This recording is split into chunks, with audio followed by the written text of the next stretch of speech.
So hello and welcome everyone, welcome back to my channel @Rupsa ব্লগসে তোমাদের অনেক অনেক স্বাগত।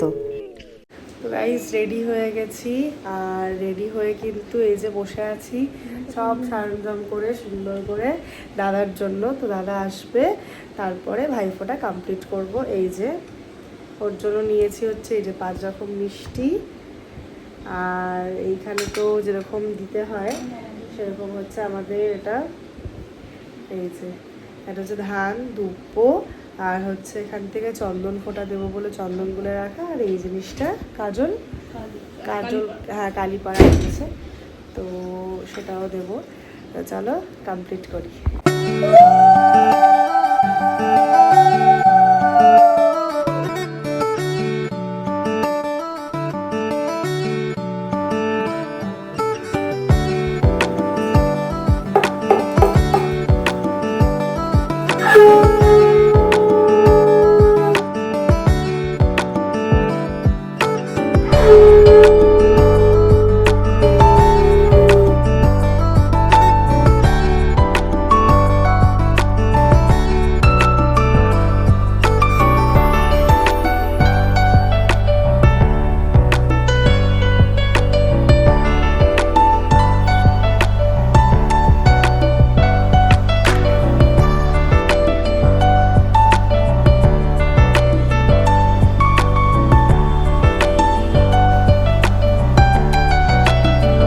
ওকে সো গাইস আমাদের কিন্তু ভাইফোঁটা কমপ্লিট, এরপরে এখন করব হচ্ছে লাঞ্চ। তো চলো দেখি আজকে লাঞ্চের মেনুতে কি আছে। আজকে তো ভাইফোঁটা যেহেতু স্পেশাল লাঞ্চ হবে, কারণ আমার দাদার ফেভারিট জিনিসগুলো বানানো হয়েছে, যেটা আমার মা বানিয়েছে সবটাই নিজে হাতে।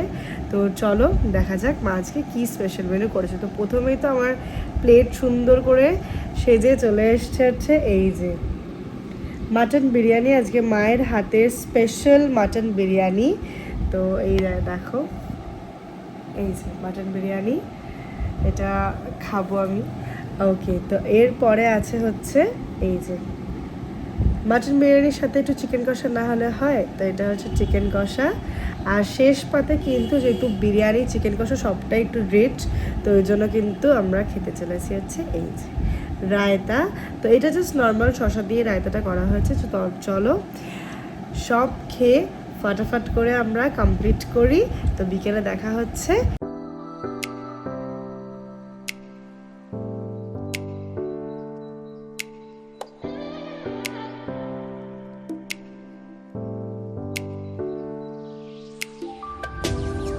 তো এরপরে গেছিলাম এক দিওয়ানি কি দিওয়ানি এক মুভিটা দেখতে। মুভিটা কিন্তু খুব ভালো হয়েছে। তারপরে কি করলাম চলো দেখি। আমরা এখন কোথায় যাচ্ছি? আমরা এখন বুম ফাটাতে যাচ্ছি, রাস্তায় বুম ফাটাবো, আগুন এক্সপ্লোসিভ হবে, এক্সপ্লোসিভ। আমরা এখন যাচ্ছি হচ্ছে হনুমান মন্দিরের প্যান্ডেল দেখতে, তাই তো? হনুমান মন্দিরের প্যান্ডেল দেখবো, তারপরে হনুমান মন্দিরের পাশে আমরা বুম ফাটাবো। হ্যাঁ, আমাদের এখন মেন মোটিভ, অপারেশন হলুদ। হ্যাঁ মেন মোটিভ হচ্ছে আমাদের যে আমরা তারাবাতি নিয়ে ছবি তুলবো, বাট আমরা এখনো কোনো বাজির দোকান দেখতে পাইনি। তো সন্ধানে আছি বাজির দোকান খোঁজার। তো চলো খুঁজি। মেরে তোমারে সবকে লিয়ে হ্যাপি দিওয়ালি, টাটা।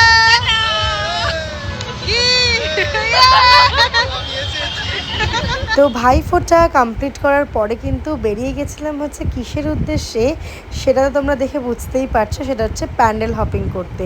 তো এই প্যান্ডেলটাতে এসে এনাকে দেখার পরে আমি তো বিশ্বাসই করতে পারিনি যে ইনি সত্যিকারের একজন বসেছিলেন, মানে একটা মডেল না, একটা মানুষই বসেছিল। তো রাস্তার মধ্যে কিন্তু আমরা প্রচণ্ড আনন্দ করতে করতে চলে এসেছিলাম এই প্যান্ডেলটাতে দেখার জন্য হচ্ছে আমাদের ভূতের রাজা দিলবরের এই সিনগুলো, যেটা প্যান্ডেলের ভেতরেই হচ্ছিল। তারপরে চলে এসেছিলাম হচ্ছে এই সেকেন্ড প্যান্ডেলটা দেখতে। সেটা হচ্ছে একটা জেলেদের জীবন কাহিনী নিয়ে প্যান্ডেলটা পুরো করা হয়েছে, যেখানে এই যে এরকম মাছ কাটিং করে রাখা, মানে মডেলগুলো পুরো একদম মাছের স্ট্রাকচারে কাটিং করে রাখা, বড় পুকুরের মধ্যে কিন্তু এই প্যান্ডেলটা হয়েছে। ভীষণ সুন্দর, দেখো প্রতিমাটি ভীষণ সুন্দর লাগছিল দেখতে। তো আমরা অনেকক্ষণ প্যান্ডেলটার ভেতরেই ছিলাম, পুরোটা এক্সপ্লোর করেছি। তারপরে চলে এসেছি আমাদের এই থার্ড প্যান্ডেলে। তো এই প্যান্ডেলটার থিম ছিল কিন্তু পাখি। তো এখানের যে প্রতিমাটি সেটাও কিন্তু মা হাতে পাখি নিয়েই আছেন। তো ভীষণ সুন্দর একটা মানে অ্যানিমাল ফ্রেন্ডলি ব্যাপারটা করেছিল।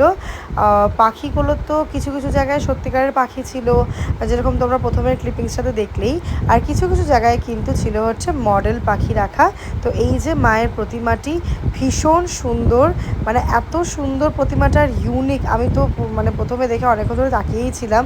তো পুরো যে এরকম মানে পোষ্যদেরকে নিয়ে এত সুন্দর ভাবনা, এটা খুব ভালো করেছিল। তবে পাখিগুলোকে ছেড়ে দিলে কিন্তু আরও ভালো লাগতো, কারণ এতটা টাইম ওরা আটকা পড়ে আছে, একটু তো কষ্ট হচ্ছিলোই। তারপরে কিন্তু চলে গেছিলাম হচ্ছে স্ট্রেট আমাদের বড় কালীর দিকে। তো বড় কালী মাকে দেখে তো ভীষণ ভালো লাগছিল, প্রত্যেক বছরই আমরা দেখি, আর এবছরও চলে এসেছিলাম মাকে দেখতে। মানে মায়ের প্রতিমা অসাধারণ দেখতে হয়, অসাধারণ। তো এই প্যান্ডেলটা ছিল হচ্ছে আমাদের 5 নম্বর প্যান্ডেল, যেটাও কিন্তু ভীষণ সুন্দর লেগেছে আমাদের। মানে থিমগুলো বেশ ইউনিক করেছে কালী পুজোতে। এত সুন্দর থিমের পুজো আমি এই আগের বছরও আমি এতটা দেখিনি, এবছর যতটা দেখলাম। এটা হচ্ছে অন্তর্মহল টাইপ অফ সামথিং কিছু করেছিল।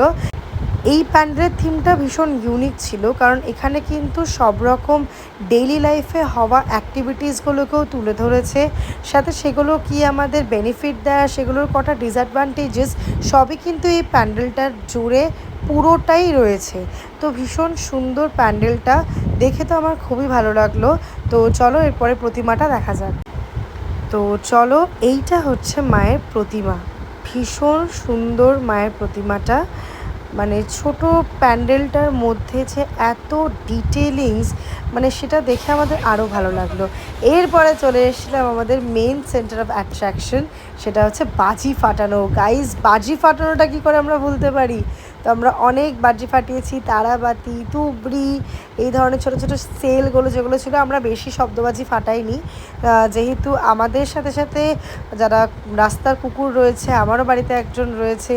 তো এই সবটাকে ভাবনা চিন্তা করে তারপর আমাদের আরও আশেপাশের যাদের কারোর প্রবলেম না হয় সেই ধরনের বাজিগুলোই আমরা ফাটিয়েছিলাম, তো যাতে আনন্দটাও বজায় থাকে আর সাথে অ্যাওয়ারনেস। তো ব্লগ থেকে তো তোমরা বুঝতেই পেরেছো আমরা পুরো দমদমটা কভার করেছিলাম ভাইফোঁটার দিনকে।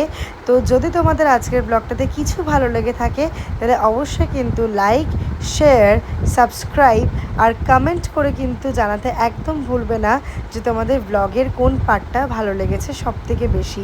তো এইভাবেই সঙ্গে থেকো, পাশে থেকো, আর আমার ব্লগসগুলো দেখতে থেকো। আর এরপরে কিন্তু আরও অনেক নতুন ধরনের ব্লগস আসতে চলেছে, তো সেগুলো কিন্তু একদম দেখতে ভুলো না।